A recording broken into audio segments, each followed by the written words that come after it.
I'll just briefly touch upon the issues that emerged out of the several meetings that we held with the farmer unions. We had very detailed discussions on all the laws with the union leaders. We made very minute notes of all the observations and comments that were made by the union leaders.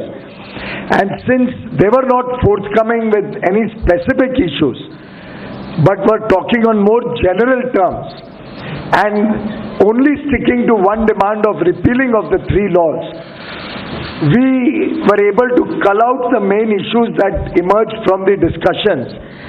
And as Honorable Minister Shri Narendra Singh Tomarji explained, it is very clear on any reading of the law that this law does not affect APMCs at all. It has no concern with the existing system of state APMCs. APMCs are protected as they were in the past, and they will not be affected in any way by the implementation of the new laws. The mandi system remains as it is.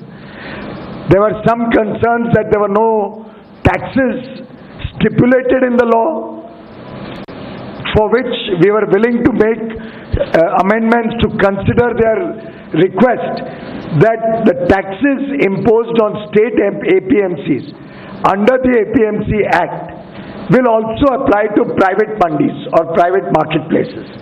The government was willing to provide that to ensure a level playing field and further strengthen the marketplaces, the APMCs of the government. Thereby, there was nothing left to argue about the APMCs for the farmers. Similarly, an absolute wrong impression was sought to be created that government will not continue the procurement under MSP. The government has very categorically, on the floor of the House, on national television, made it clear that state procurement by the government will continue at MSP prices as at present through the APMCs, and all the necessary taxes and other charges paid to the state APMCs will continue. This should completely dispel any falsehood being sought to be propagated that MSP system will get affected. Similarly, on the law itself, some arguments were sought to be made that the law could not have been enacted by the center. Very categorically, none of the laws is in the state list. They are part of the concurrent list, and trade is what is being sought to be encouraged by these laws.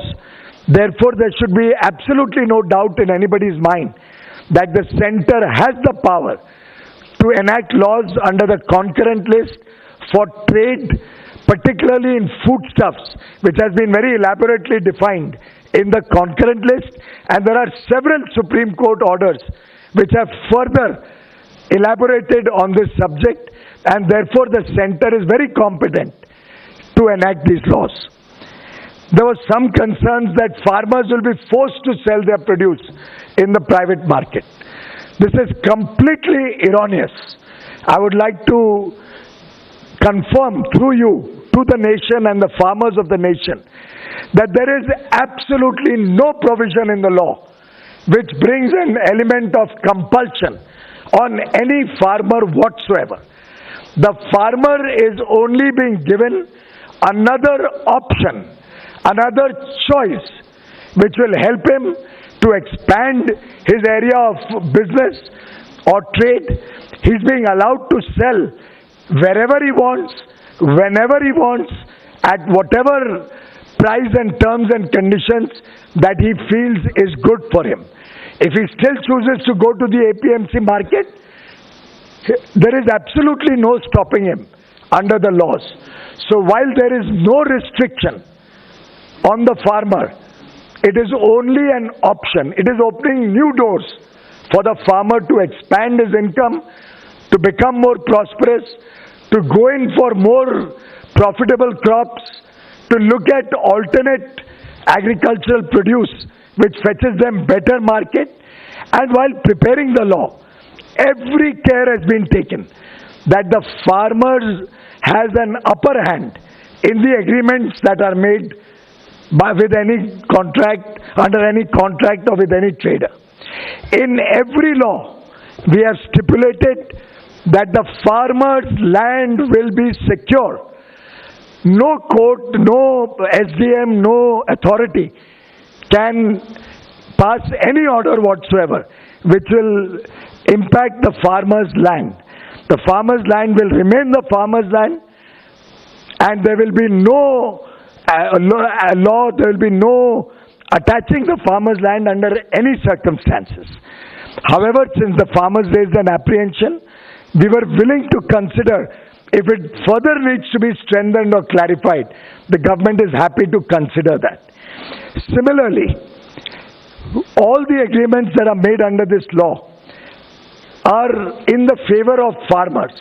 So in case the prices in the marketplace, even after the farmer has entered into an agreement, rise and he can get a better price going outside the contract, he is free to go out of the contract and sell to anybody he likes at a higher price.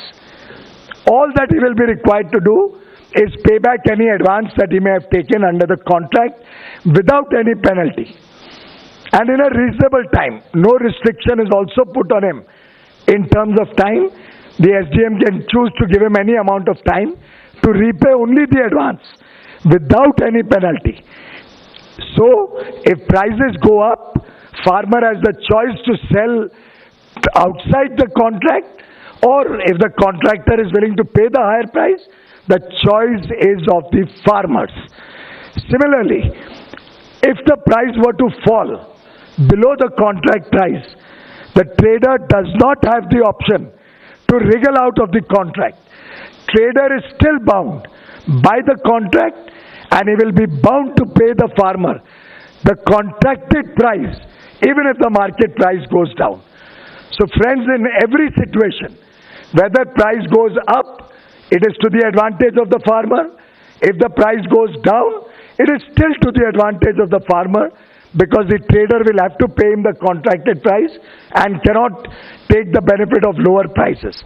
If the trader does not buy the produce at the contracted price, in our wisdom and our feeling that the farmer should get quick justice, we provided for a local dispute resolution mechanism which can be decided in the contract.